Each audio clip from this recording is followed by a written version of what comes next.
मातरम वंदे मातरम सुजलां सुफलां নমস্কার, আপনারা দেখছেন আওয়ার ভয়েস নিউজ, সর্বদা আপনাদের পাশে, আপনাদের সাথে। আজ পশ্চিমবঙ্গে এই ঝড় বৃষ্টির দিনে রাজ্য সম্পাদক, বিজেপি এসসি মোর্চা ও জেডআরইউসিসি মেম্বার এবং রাজ্যের যোগী কঙ্কন কুমার গুড়ি সোনারপুর বিধানসভা কেন্দ্রের রানাভুটিয়া এলাকায় doctor B.R.. Ambedkar empowerment and technical ইনস্টিটিউটে এক বিশাল সভার আয়োজন করেন। বিজেপি এসসি মোর্চা রাজ্য সভাপতি সুদীপ আদিত্য দাস ও রাজ্য সম্পাদক বিজেপি এসসি মোর্চা মাননীয় কঙ্কন কুমার গুড়ি মহাশয়ের আতিথেয়তায় আমরা পেয়েছিলাম ৮ বারের এমএলএ ও মধ্যপ্রদেশের উপমুখ্যমন্ত্রী জগদীশ দ্বিবেদী মহাশয়কে। উক্ত সভায় রাজ্য বিজেপি এসসি মোর্চার পক্ষ থেকে সাংগঠনিক দলগুলোকে মজবুত হতে আহ্বান জানান। শুধু তাই নয়, এই সভায় রাজ্যের যোগী কঙ্কন কুমার গুড়ি বলেন উনি সারা জীবন সমাজের জন্য কাজ করে চলেছেন। সেই সঙ্গে উনি নিজে অর্থে প্রতিবন্ধী বাচ্চাদের জন্য স্কুল খুলে দিয়েছেন এবং বিনামূল্যে সেখানে তারা শিক্ষা লাভ করে। এবং সেই সঙ্গে তিনি মধ্যপ্রদেশের উপমুখ্যমন্ত্রীকে বলেন ভারতীয় রেল তথা রাজধানী বন্দে ভারতের মতো ট্রেনে যারা প্যাসেঞ্জারদের সার্ভিস দেয়, বেডরোল এবং ওবিএইচএস অর্থাৎ অন বোর্ড হাউসকিপিং স্টাফ হিসাবে যারা কাজ করেন, তারা প্রপার ট্রেনিংয়ের মাধ্যমে এই কাজে যুক্ত হতে হবে। কারণ ওনারা যদি খারাপ পরিষেবা দেন যাত্রীদের, তাতে করে প্যাসেঞ্জাররা অসন্তুষ্ট হবেন এবং তার ফলে তারা কমপ্লেন করবে এবং সেক্ষেত্রে রেলের সাথে সাথে দেশেরও বদনাম হবে। তাই উচিত এই সমস্ত কাজে যারা জয়েন হবেন তারা যেন যথাযথ ট্রেনিং নিয়ে তারপরে এই কাজে যুক্ত হন। ওনার এই বক্তব্য শোনার পর মধ্যপ্রদেশের উপমুখ্যমন্ত্রী মাননীয় জগদীশজি রাজ্যের যোগী কঙ্কন গুড়িকে উত্তরীয় পরিয়ে সম্মান জ্ঞাপন করেন। ये हमारा एक स्कूल है, ये doctor B R. Ambedkar school of empowerment and technical institution है।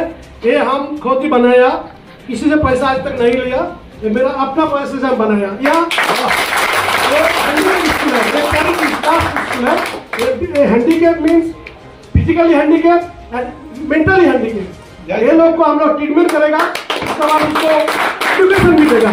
तो हमारा मेन टीचर जो बॉर्नगुली से पास किया, उसका एक टीचर हमारे सामने खड़ा है, बैठा है, जेडआरसी मेंबर है। हम 28-29 साल रेलवे में इंजीनियर थे, तो हम एक तो लैब बनाया सर। ये लैब में सारा इंडियन रेल का हम रास्ता देखा है। 7 तरह का हम सेफ्टी का ऊपर हम रेल इंजन बनाया, कैसे पैसेंजर को, कोच को, ड्राइवर गार्ड को सेफ रखें, ये सब बनाया। और हम इधर हमारा प्रोजेक्ट चल रहा है, 7 फीट लंबा है, वंदे भारत एक्सप्रेस बना रहा है, बॉगी बना रहा है, इसमें सेफ्टी का ऊपर, इसमें मेरा करीब 18 लाख रुपया खर्चा। ये मेरा अपना पैसा से आप करते हैं। आपको रिक्वेस्ट करेगा एक अनुष्ठान के बाद 7-5 मिनट हमारा लैब में जाएगा। तो हम सबाई के धन्यवाद जानिए अपना एसटीएन। মাননীয় কঙ্কন কুমার গুড়ি মহাশয়ের বক্তব্যের পর মধ্যপ্রদেশের উপমুখ্যমন্ত্রী জগদীশজি তার বক্তব্য রাখেন। চলুন শুনে আসি জগদীশজি কি বলছেন। प्रारंभ किया पर कितनी कठिन परिस्थितियों में किया, कितने कम लोग काम करने वाले थे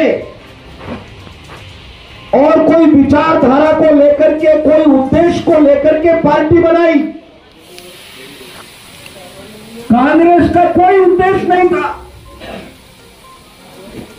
कांग्रेस ने, लेकिन जब जनसंघ की स्थापना हुई तो सही कहा डॉक्टर साहब ने। মাননীয় কঙ্কন কুমার গুড়ি মহাশয় এবং ওনার স্কুলের ইনোভেটর বলেন যাত্রী সুরক্ষার দিকে রেলকে আরো বেশি করে লক্ষ্য দিতে হবে। আর সেই জন্য ওনারা সেফটি কোচ সিস্টেম তৈরি করেছেন, যার মাধ্যমে রেলের লোকো পাইলট, যাত্রী এবং গার্ডের জীবন রক্ষা হবে এবং আরো উন্নত সিগন্যালিং সিস্টেমও ওনারা তৈরি করেছেন।